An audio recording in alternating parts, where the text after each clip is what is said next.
going on, people, and welcome back to a brand new video on my channel. Today we're going to be doing something completely different and looking into a true crime story. Now don't worry, the old videos or the videos I normally post aren't going to be gone forever at all. We'll probably post one next week. But true crime and solving unsolved mysteries has just been something that I have wanted to look into for a very long time. As you know, I run the horror channel where we do horror videos, randonautica, action, films, acting, videos, all of that type of stuff. Sometimes that gets a bit stressful and sometimes that can impact me and my health. So I want to take a little step back this week. I want to do something a little bit different and see if you guys actually enjoy it. So if you do enjoy this video or you want to see me do some videos in the future where we either talk about true crime like this video, bit of a documentation of actually the information I've gathered off the internet and brought to you guys, or you want to kind of see like some unsolved mysteries like Jack the Ripper, Madeleine McCann, where I go through the whole story, breaking down all the evidence and coming up with a finalization of what I think happened and solving it myself. Just let me know in the comment section below, and maybe next week I'll do another one, or maybe in a month I'll do another one. But just chat down below. I'm going to be replying to loads of your comments. Anyways, let's break it down. Let's talk about today's subject, today's topic, and what has been going on in today's 2020-2021 circulation.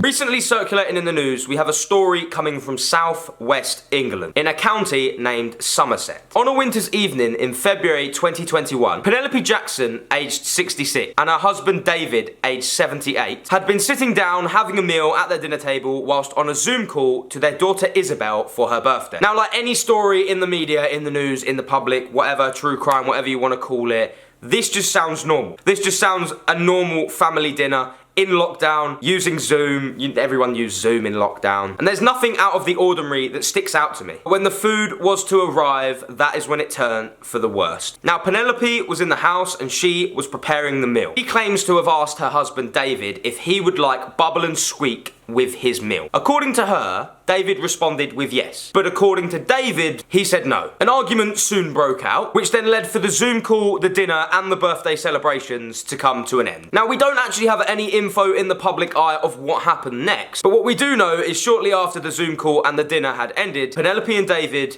went upstairs to bed. In court, the daughter Isabel stated that she had thought the argument had kind of blown over. Seems like it wasn't too much of a big deal. But according to Penelope, the series of arguments had got that bad over the recent times that she decided to take a knife to bed with her. The reason behind this is that she would fear for her life that David would have attacked her while she was sleeping. Now, Penelope stated that at this current time, her intentions were to take the knife up to bed so she could end her own life. She could not physically take the arguments any longer. But before she did, she decided to go in the next room, tell David her plan. After telling David her plan, he responded with, "Go on then, hurry up or go back to bed. You're pathetic." After leaving the room, she took some time to think. And she thought, why her? It could be him. So she went back to where David was and she started to threaten him with the knife. Penelope states that David said that he did not believe that she would do anything with the knife. So her response was to slash him across the chest. She then continued by stabbing him in the abdomen. Don't think I said that correctly. And in fear, David struggled downstairs into the kitchen to call 999. The start of the phone call with David and the police operator lasted around 15 minutes. And that call has not been released to the public. But it has been told that 15 minutes into the call, towards the end of it, David can be heard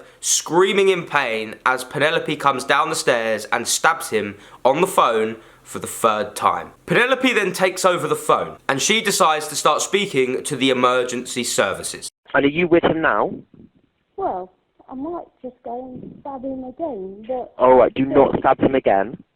Why? Okay, so just listen to my voice. Okay? Yes. Stay on the line with me. I am complimented. Okay, are you with the patient now? Well, I'm in the lounge and he's in the kitchen bleeding to death with any luck. Alright, so just stay on the line with me.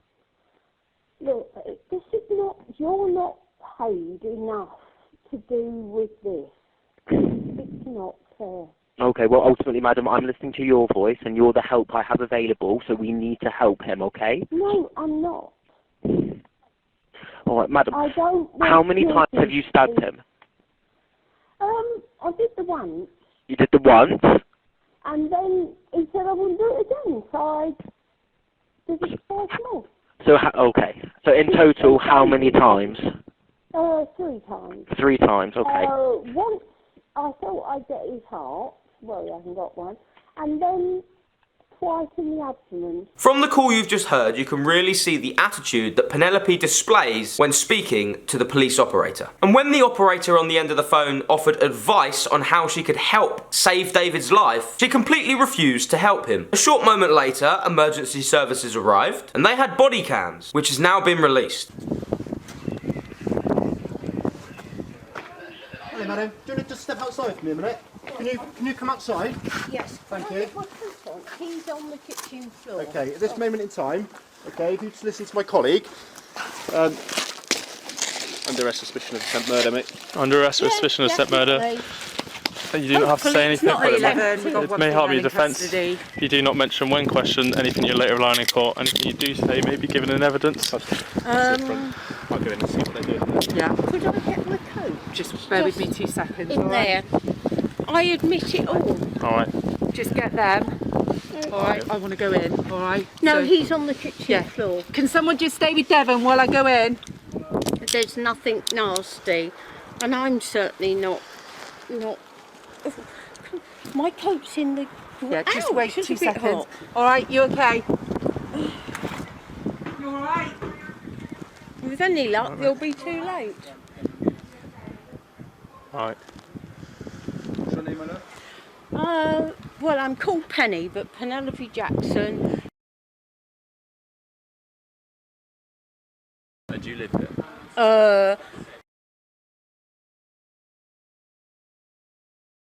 You do live here? Yes. Can I get my coat? We'll get you Right, get the ambulance in. Pronto, we need Oh, CPR. don't. No, please don't. Yeah, we need Oh, the I should ambulance have in. stabbed him a bit more. We've got CPR being done at the moment.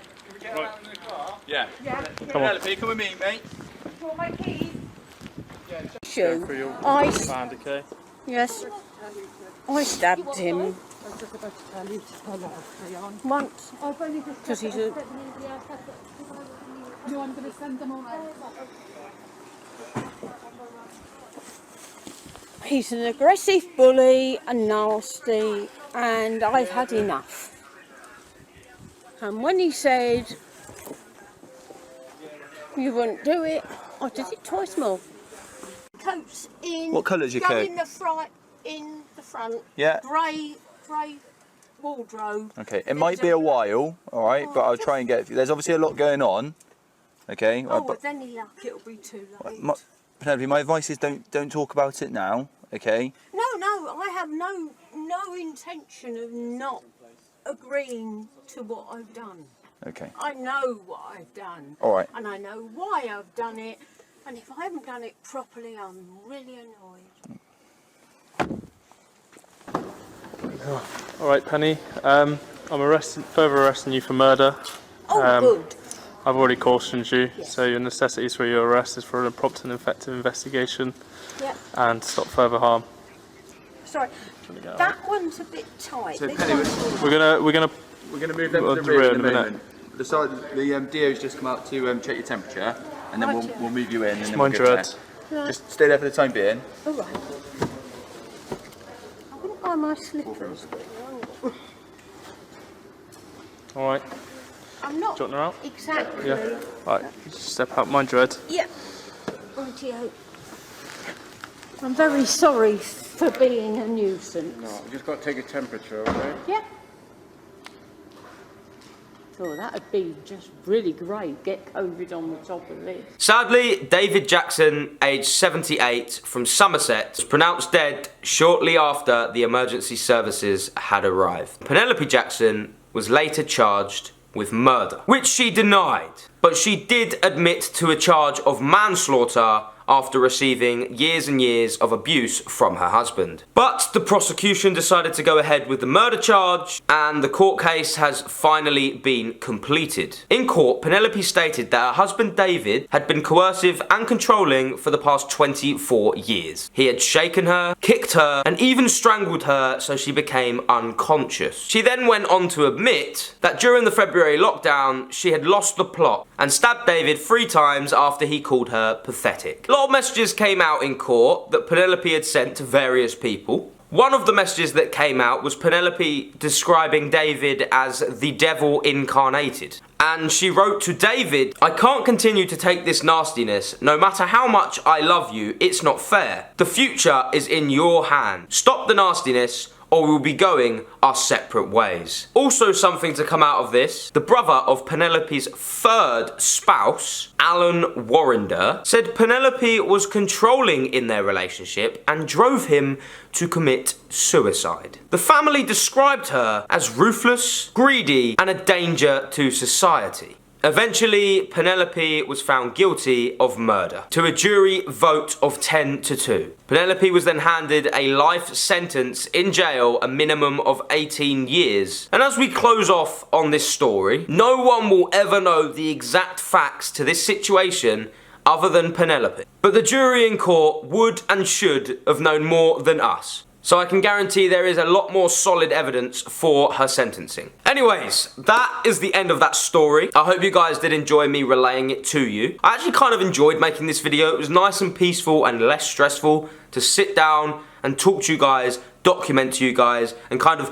go over a story. It's very hard to find information on the internet. If you go on the internet and you look for all the news reports, there is never kind of a system other than like us YouTubers and the true crime and the documentary kind of YouTubers that kind of will sit here, give you that news, tell it all black and white. You will never have to follow this story up again. You've heard everything I know, and everything that is possible for the public to know has probably been in this video. And I actually really enjoyed making it. So I'd really, really appreciate for you guys down below to let me know what you think. Did you enjoy this type of video? If not, why? So I can reply to some of your comments. The plan for this channel is to still kind of create the videos that I create, like the series is, finding people in the buildings. But I'm 22 now. I've kind of grown up a little bit. I don't want to be doing that at least all the time. Plus, I'm going to be a dad, and I work a full-time job. The stress of it, going out that far, finding abandoned buildings, getting people to work is just so long at the moment. So I'd love to be able to bring to the channel not only some like true crime videos where we cover stories that have been in the news, in court, and I give you all the history on what's happened in today's society and what's gone on today in this town, that town, and who's been murdered. And I'd also really like to do like hour-long investigation videos where we go through the whole case of a scenario, like I mentioned at the beginning, Madeleine McCann, and we break it down into little points and finally come up with what I think happened to that individual. So there's two kind of types of ways I want to go about this. Maybe chuck some skits in there as well. But I'd really, really appreciate to know what you guys think at home. Thank you so much for watching. If you could drop a like on the video if you did enjoy it, it would mean the world. And also, as I say, leave a comment down below in the comment section so I know what you like and what you don't like. Don't forget to follow me on Instagram and subscribe to this channel. We're getting closer to 350,000 subscribers. Big red subscribe button if you want more content like this. And yeah, I'll see you guys next week for another video. Peace!